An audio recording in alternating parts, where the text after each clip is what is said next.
is Cassidy and welcome back to my channel. If you're new here, hi, hello. I am a writer who is writing her first fantasy novel, which is about a woman who has amnesia, aka she's been brainwashed and she's just rediscovering like her pivotal role in this world. So if that interests you, feel free to follow along and like and subscribe if you wish. However, today we are not going to be talking about my book so much and like my writing and everything like I typically do in these writing vlogs. I kind of wanted to pivot and talk a little bit more about my writing rituals and just a little bit more about that. So I came across a couple of these videos and I think it would just be really fun just as like get to know me a little bit more, but also just talking about my routines and stuff that I have been doing for writing, and if anything has changed recently since I've been more consistent in trying to pursue writing a little bit more seriously, I guess you can say, but really just more consistent overall on a weekly basis. So I have 9 questions here, and the first one to kick us off is, when do you write? Time of day or day of the week? So as of late, just in general, honestly, I am typically a PM or evening writer. That just tends to work well for me, especially during the work week. I have a 9 to 5, well, technically an 8 to 5, but a 9 to 5. So usually I am fitting in writing at the end of the day, and usually it's right before bedtime. I have found that it works well for me personally, where it's like I am really tired, but it's kind of just like a nice like reprieve moment where I could just escape into this world for a little bit. And some days I am really tired, but once I get going, it tends to fade away.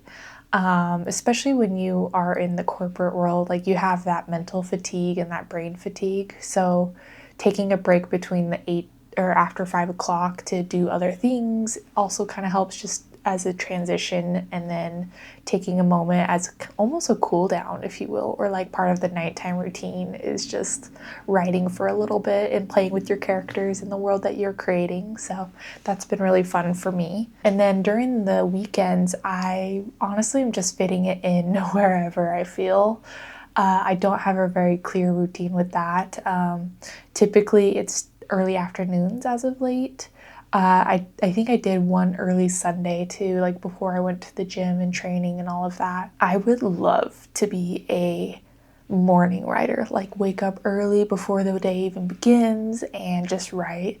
But to be honest with you, I am not a morning person. I am not. I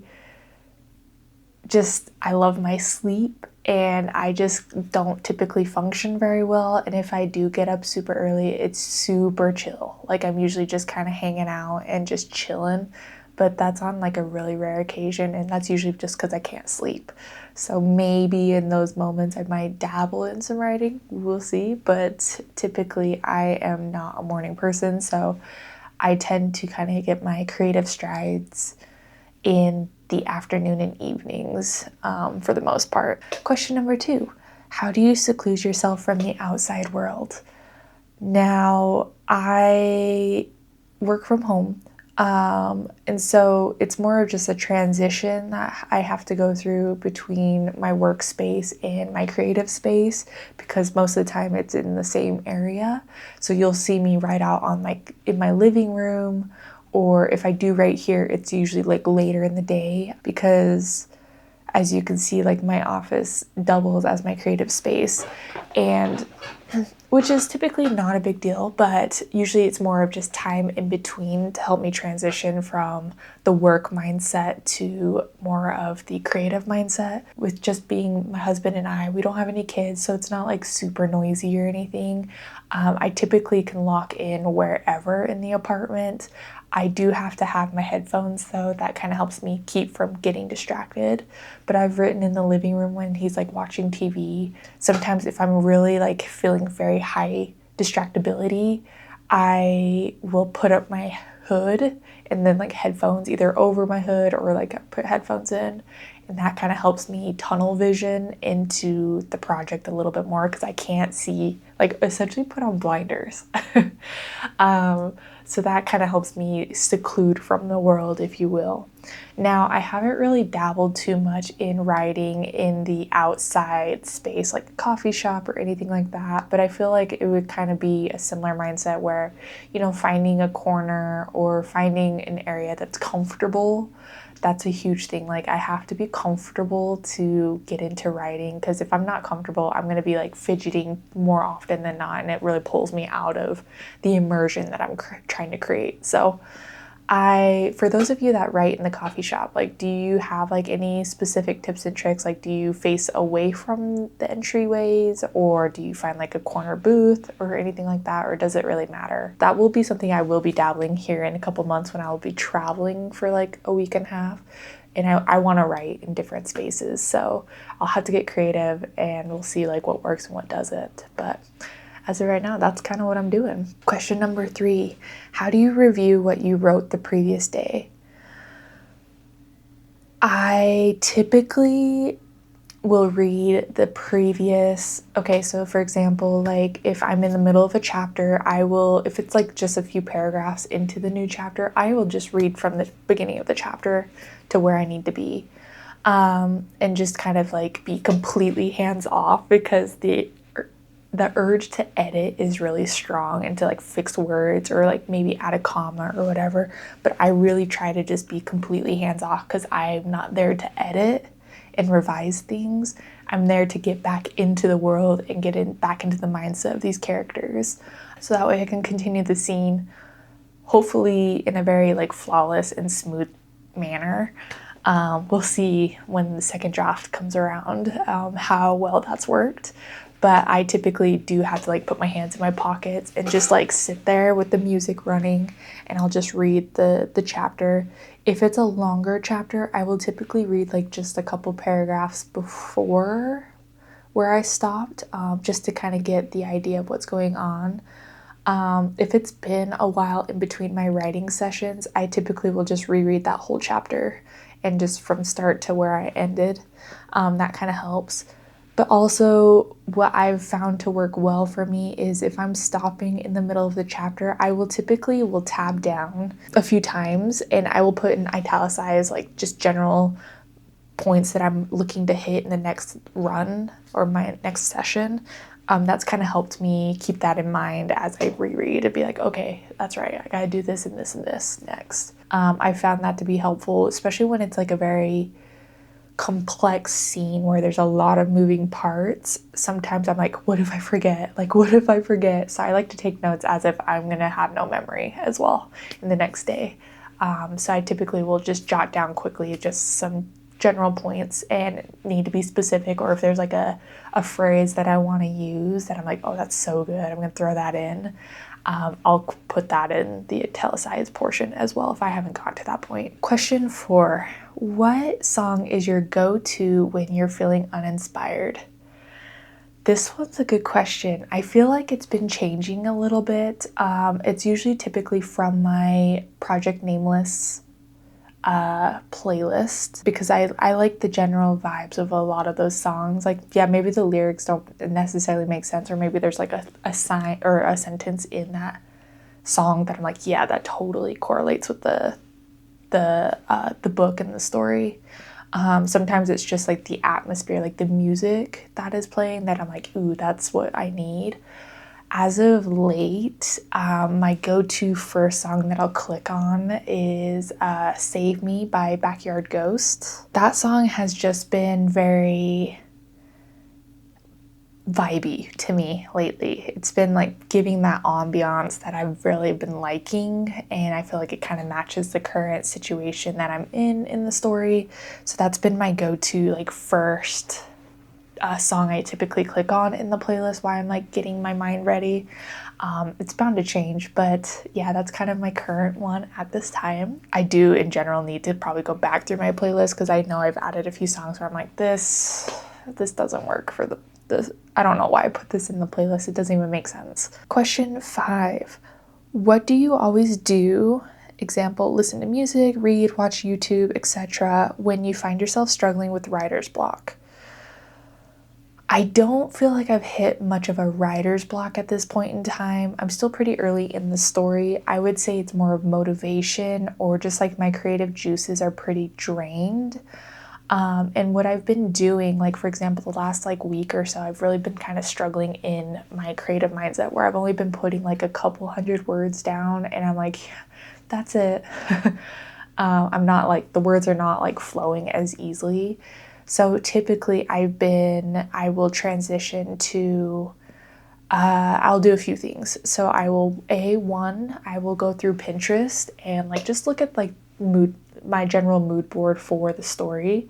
And I'll just like roll through some of the photos, that inspiration, just to kind of see if there's anything else I can add to it. Maybe there's a picture that I'm like, oh, I really like maybe I'll kind of get some inspiration from that and I'll add it to the mood board. So I'll typically will peruse Pinterest. Second thing is I will transition from writing to drawing. So I do have my little sketchbook here. I'm not saying I'm a good drawer, but I will typically transition from writing to drawing, just to kind of still get some creativity going, but it never totally it's a little bit of a different format, so I don't feel like I need to put words to things. I just listen to music and we'll just draw something based from Pinterest, just to see if I can stay in that creative world a little bit longer. So like, for example, I'm not saying these are good at all. So like, these are just some of my recent, like this one's probably my favorite. So I have just this book that's dedicated strictly to Project Nameless, and I will usually turn to this as a format of being like, I have no words for it, but I want to stay in this world, so I will doodle, essentially. So that is one of the ways I kind of help just transition my creative focus a little bit, and it's helped. And then I would say maybe my third thing is I will play video games. I know that's probably a little bit more unconventional, but I play a lot of video games in general, and I usually typically get a lot of inspiration from said video games. Like I'm talking your Skyrim, your Tainted Grail, what else? Expedition 99, just those big fantasy worlds where it's just so immersive that you just get lost in the story. And I typically it's fun to just play through the games in general, and I typically get a lot of inspiration from video games. And sometimes I just do more of the nostalgic route, so I'll play Psychonauts, for example, where it's just fun, it's goofy, but it's different, and it's just a fun story as well. So that kind of helps give my brain a bit of a break. But I would say that's probably my most unconventional route that I don't hear a lot of people use as inspiration. Like some people will be like, yeah, I watch movies, and I'm like, yeah, movies are great, don't get me wrong, and TV shows are great, but video games, man. Video games are fun. Number 6, what tools do you use when you're writing? I use music, so definitely Spotify. I play my playlist, or I'll play a different playlist if I'm really tired of that one. I use Scrivener. I love it. Once I figured out how to navigate Scrivener, and I still have lots to learn on it. It's been really just so nice. And so I use Scrivener all the time. I also pull up Pinterest too if I'm, again, kind of feeling not super creative, or if I'm having a hard time with the scene, how to characterize or detail something. I'll have Pinterest open as well, just to get some inspiration and help me jot down some ideas for whatever scene I'm writing. Number 7, what's one thing you can't live without during a writing session? Music, honestly. I haven't really written in silence or anything. I just like to be immersed in the world I'm creating, and just vibey music helps. So I would say music. Number 8, how do you feel yourself during your writing session? I would say hot drinks. So for example, like if I'm writing in the morning on that once in a blue moon moment, I will have my hot coffee. I am a hot coffee girl. Even during the summer, I will drink hot coffee. However, if it's like a PM evening session, I will move to more tea. There's just something about the hot drink that just gets me all cozied up. And then if you pair it with a good old candle and some moody lighting, it's a vibe. And it's just such a cozy, warm vibe, and like your belly's warm, and there's something about it. So I would say probably my hot drinks. And the last but not least, question 9, how do you know when you're done writing? So typically I am still building my endurance for long writing sessions. Like the most I wrote was the 3 hours, and that was just because I was in the scene and I just kept rolling. But I'm typically only doing like an hour session at a time, maybe 2 hours.